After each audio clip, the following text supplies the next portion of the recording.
સાથીઓ, મોડાસા નગરપાલિકાની સામાન્ય સભા નગરપાલિકાના પ્રમુખશ્રીના અધ્યક્ષસ્થાને યોજાઈ હતી, જેમાં કોંગ્રેસ પક્ષ દ્વારા અનેક મુદ્દાઓ પર તાર્કિક અને યોગ્ય રજૂઆતો કરવાનો પૂરેપૂરો પ્રયાસ કર્યો. એમાં મોડાસા નગરમાં કોલેજ છાપરા 40 વર્ષ કરતાં વધુ સમયથી જે પરિવારો ત્યાં રહેતા હતા તેમના મકાનો પર બુલડોઝર ફેરવીને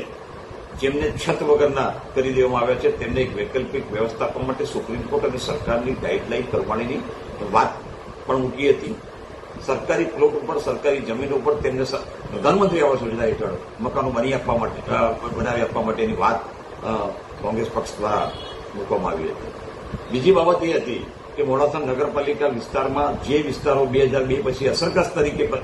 વિકસાવવામાં આવ્યા છે, જ્યાં કેટલાક વિસ્તારોમાં આજે પણ પાણી પહોંચાડી શક્યા નથી, પાણીની લાઈનો કેટલીક અડચણોના કારણે મૂકી શક્યા નથી, તો એવી લાઈનો નાખવી જોઈએ. કદાચ એ અડચણો દૂર ના થઈ શકતી હોય તો જે આસપાસની જગ્યાઓમાંથી પાણીની લાઈન નાખીને એવા પરિવારોને, એવા રહેવાસીઓને પાણી આપવાની ફરજ નગરપાલિકાની પ્રાથમિક છે. એ વાત પણ કોંગ્રેસ પક્ષના તમામ 6 સભ્યોએ મૂકી હતી. મોડાસા નગરપાલિકામાં વીજળી સમિતિનો જે ઠરાવ હતો અને એમાં રાણા સહિત અને ચાંદગીરી જેવા વિસ્તારોમાં કેટલીક બાબતોનો ઉલ્લેખ કરીને ત્યાં એમને વીજળીકરણથી વંચિત રાખવાની જે વાત હતી તેના ઉપર ધારદાર રજૂઆત કરી હતી અને વિપક્ષે શાસક પક્ષને સાથે રાખીને શબ્દો પર ફેરફાર કરીને સકારાત્મક રીતે એ વિસ્તારોમાં અને અન્ય વિસ્તારોમાં જ્યાં જરૂર હોય ત્યાં વીજળીકરણ કરવાની વાત કોંગ્રેસ પક્ષના સભ્યો દ્વારા મૂકવામાં આવી હતી. જે વિસ્તારોમાં શ્યામા પ્રસાદ મુખર્જીના નામ ઉપર નામાકરણ કરવાની જ્યારે ઠરાવ લાવવામાં આવ્યો તો કોંગ્રેસ પક્ષના સભ્યો દ્વારા મોડાસાના પનોતા પુત્ર અને ગુજરાતના કર્મઠ એવા પૂર્વ રાજ્યસભાના સભ્ય મરહૂમ ઇરશાદબેગ મિર્ઝાના નામ ઉપર મોડાસામાં એક રસ્તાનું નામાકરણ કરવા માટે વાત મૂકી હતી અને ચર્ચાના અંતે તે સૈદ્ધાંતિક રીતે મંજૂર કરવામાં આવીને વિપક્ષ અને શાસક પક્ષ એ સંયુક્ત રીતે આ નિર્ણય લીધો હતો. એ બદલ અમે અધ્યક્ષશ્રીનો પણ આભાર માન્યો હતો.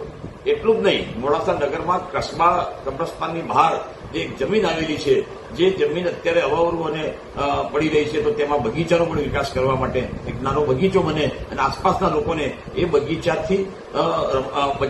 લોકો એનો લાભ લે એના માટેની પણ વાત કરી હતી. કોંગ્રેસ પક્ષના સભ્યો દ્વારા મોડાસા નગરમાં જે કબ્રસ્તાનો અને ધાર્મિક સ્થળો આવેલા છે અને જ્યાં રસ્તાઓ, વીજળીકરણ, પક્ષીઘર અને ભૂંડ અને કૂતરાઓનો જે ત્રાસ છે એ દૂર કરીને મોડાસા નગરના આવા કબ્રસ્તાનો અને ધાર્મિક સ્થળોમાં સર્વે કરીને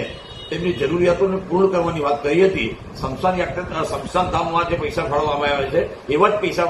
આવા કબ્રસ્તાનો પર ફાળવવામાં આવે તે વાત કોંગ્રેસ પક્ષના સભ્ય દ્વારા મૂકવામાં આવી હતી. એટલું જ નહીં, નગરપાલિકામાં જે કામદારો કામ કરી રહ્યા છે, કર્મચારીઓ કામ કરી રહ્યા છે, તેમને એમના પગારમાં પણ વધારો કરવા માટે કોંગ્રેસ પક્ષના સભ્ય દ્વારા રજૂઆત કરી હતી. એટલું જ નહીં, નગરપાલિકાના કર્મચારીઓને જયારે ભરતી કરવાની વાત આવતી હોય ત્યારે નગરપાલિકામાં વર્ષોથી જે લોકો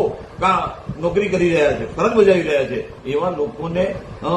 અગ્રતા આપવી જોઈએ અને તેમને કાયમી કરવા જોઈએ એ વાત પણ મૂકવામાં આવી હતી. અને અનેક મુદ્દાઓના પ્રોસિડિંગમાં જ્યાં સુધારા કરવાના હતા ત્યાં સુધારા પણ કરાયા છે. ત્રિમાસિક હિસાબોમાં કોંગ્રેસ પક્ષના સભ્યોએ વાંધો પણ લીધો છે અને અમે આશાને વિશ્વાસ રાખીએ છીએ કે નગરપાલિકાના અધ્યક્ષને અમે જે સત્તા આપીએ છીએ કામો માટે, ગ્રાન્ટના કામો હોય કે સમુદ્રના કામો હોય, એમાં સમતોલપણું રાખે અને એ સમતોલપણાના વિશ્વાસ ઉપર અમે એમને સત્તા આપતા રહીએ છીએ. પરંતુ આ વખતની સામાન્ય સભામાં કેટલાક મુદ્દાઓ પર અમે સંપૂર્ણપણે વિસ્તારપૂર્વકની પણ છણાવટ કરી છે અને આશા રાખીએ છીએ કે સત્તાધારી પક્ષ, વિપક્ષ દ્વારા રજૂ કરવામાં આવેલા કામો અને